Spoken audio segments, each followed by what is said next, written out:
Happy to be here today. What a beautiful day in Ventura, in California, wherever I am. So I'm going to talk about life and death today. You know, and really, when you think about it, what else is there? This covers everything. I remember a few years ago, Ram Dass, before he had his stroke, did a whole series of talks on aging, getting old, what it's like, what to expect. And I was just fascinated because at that time, I wasn't old. But then for some reason, I suppose life forced me in that direction. I started to get old. But let's talk about how we got here first. Because that was always fascinating to me. Why am I here? What's the purpose? What's the meaning of my life? Well, it can be anything you want it to be, as it turns out. There is really no meaning.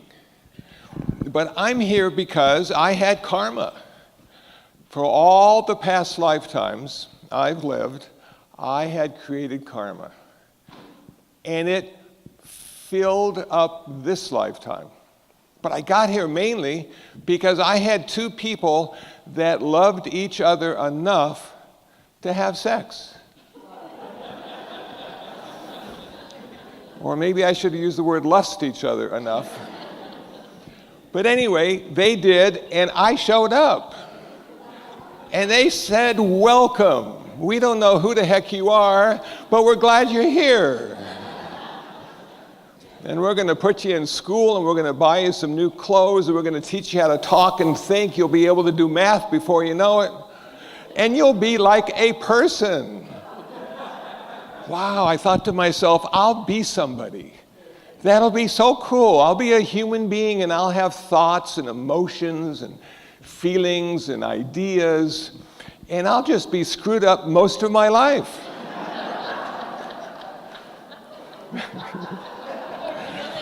There we go.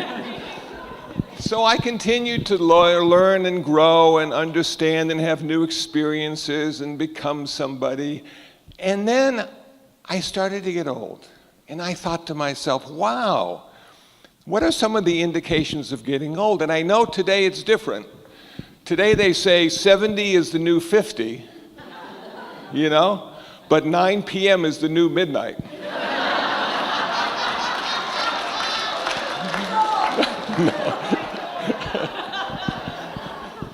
So that's when I started to feel a little old. And then people kept reminding me. Now, next year I'll be 70. And I think that's a big deal. Because 70 to me sounds old. And when I was 30 and met people who were 70, I knew they'd be dead soon.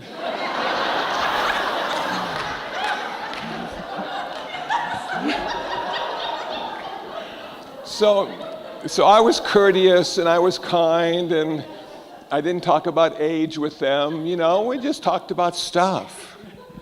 So now I'm there. And now people are talking to me about stuff, about getting old. Now, a couple months ago, I was about to give a talk at a church.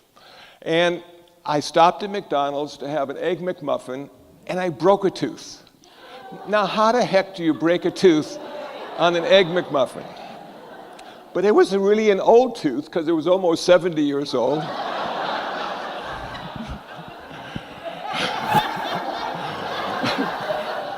And there was this really big filling that didn't fall out, so I didn't have any pain and I could still eat and talk, and though I did slurp a little bit in that talk. But it wasn't bad. And then I went to my dentist and I said, you know, I got this tooth and it fell out and I got this cavity. And he says, well, I think we can fix it. I think we can crown it and you'll be fine. So I went through the whole process. I paid my money. It's 2 weeks. I got it in there. And he looked at me seriously and he said, you know, I did the best I could. And it may not last a lifetime. And then he said, how old are you? I said, almost 70. He said, you'll be fine.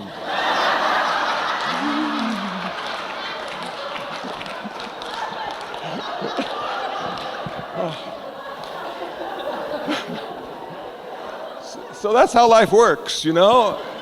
At a certain point in your life, that's how life works. People are talking to you. They're telling you. They're getting you ready, you know? Now, just this week, I was at Vaughn's buying cat food. And I bought like 2 cases of cat food, and the guy says, do you feed cats? I said, yeah, I've got some homeless cats that I feed. He says, wow. He says, you'll be doing that for the rest of your life. And I said, oh no, they only live about 10, 15 years. And he said, you'll be doing that for the rest of your life.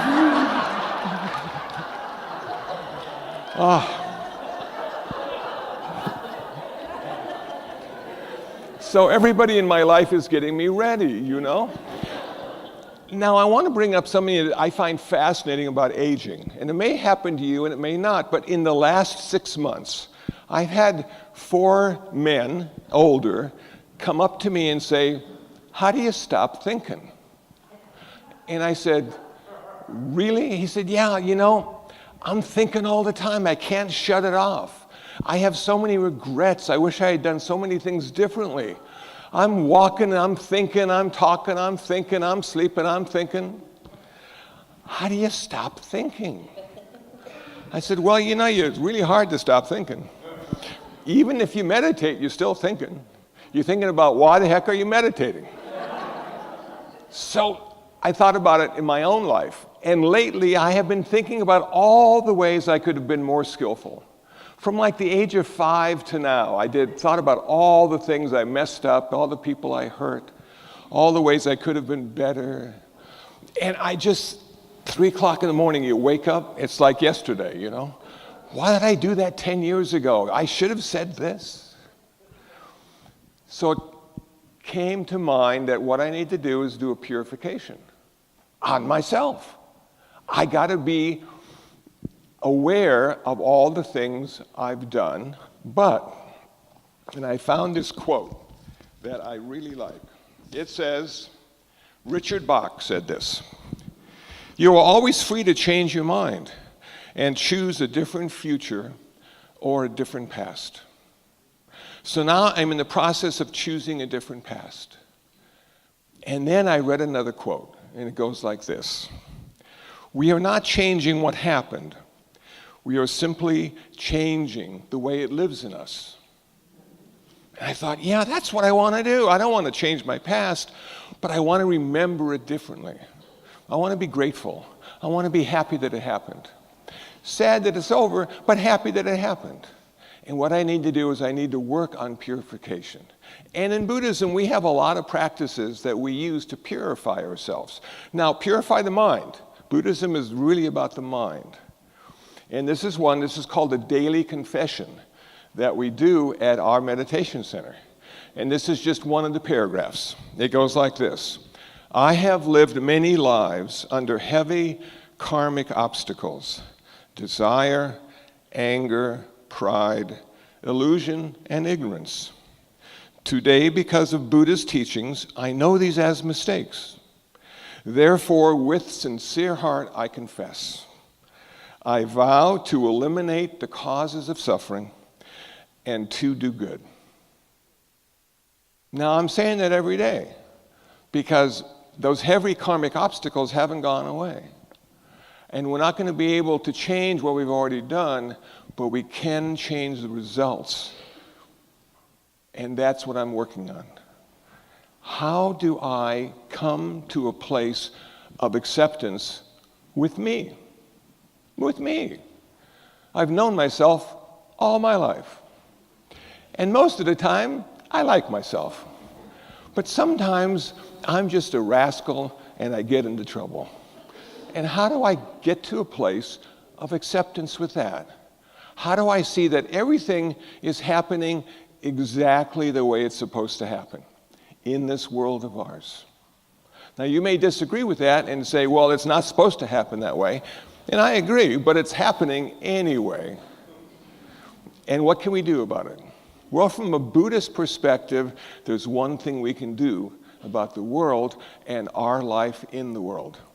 We can dedicate ourselves to ending suffering.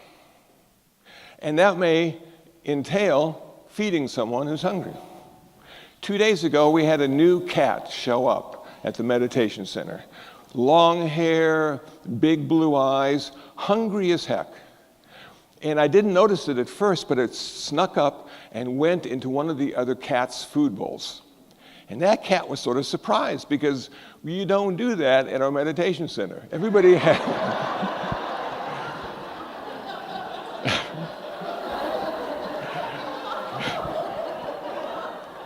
Everybody has their own bowl, and they're color-coded, and it works fine. But so hungry, so hungry.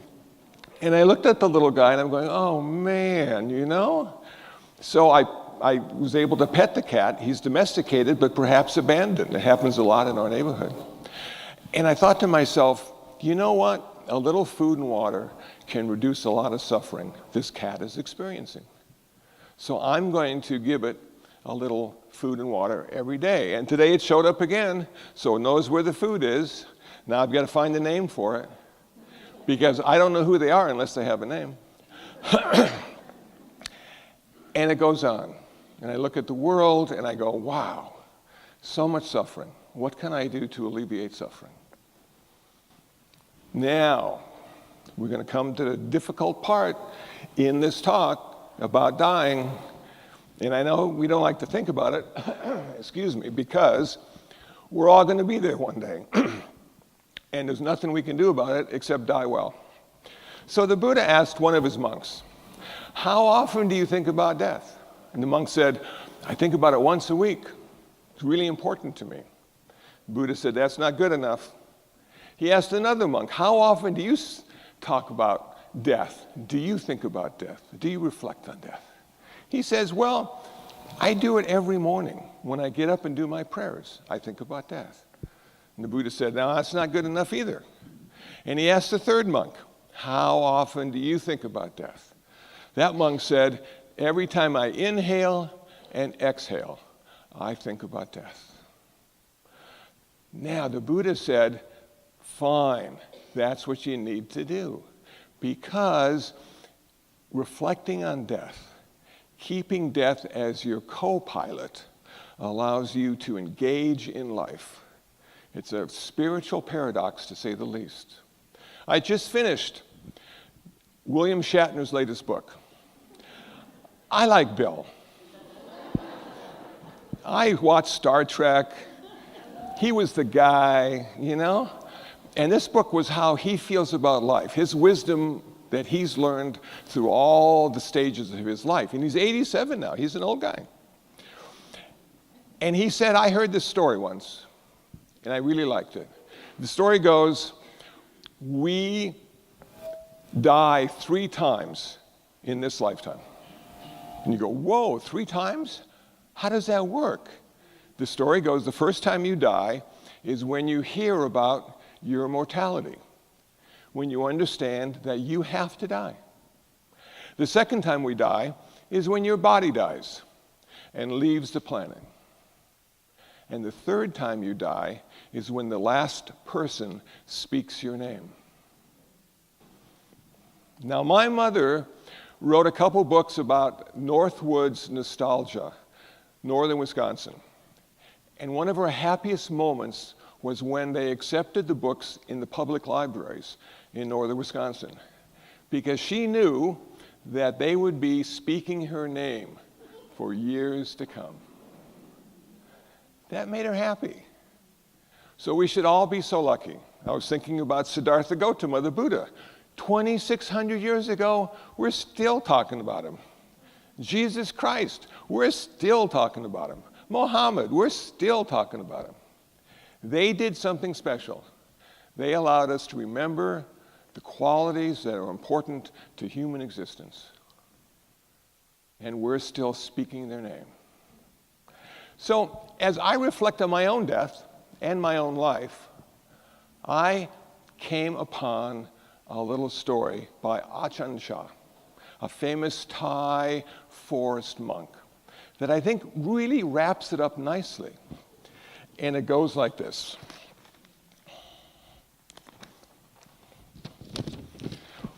One day, some people came to the master and asked, "How can you be happy in a world of such impermanence?"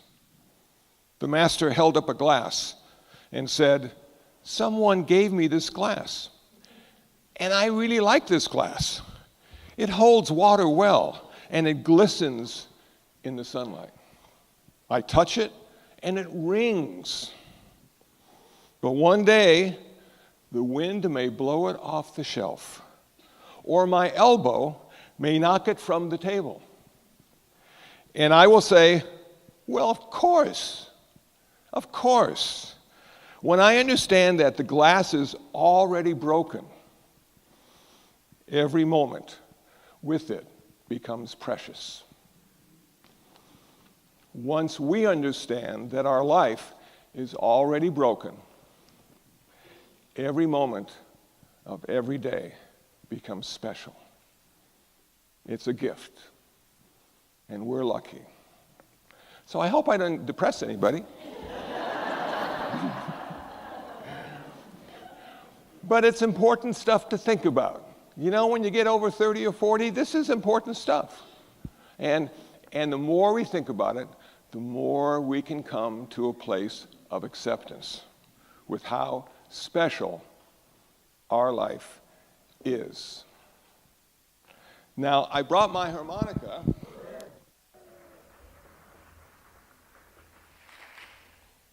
to make you feel better after that talk. And it goes like this. Now look at my height. Here we go.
Thank you.